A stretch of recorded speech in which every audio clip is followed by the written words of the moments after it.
We guide you through how to add Fathom to Google Meet so you can automatically record, transcribe, and summarize your meetings in just a few steps.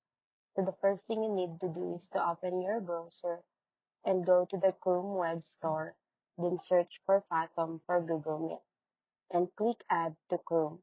Then confirm by selecting Add Extension. Once installed, go to Google Meet and join or start your meeting as usual.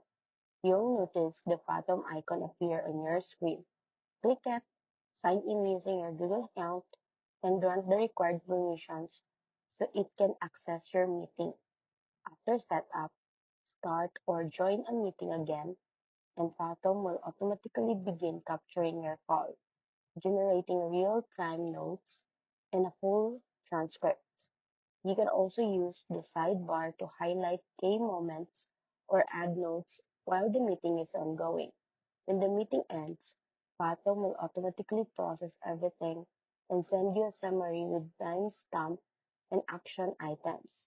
And finally, open your Fathom dashboard to review, edit, or share your meeting notes with your team instantly, saving your time and improving productivity.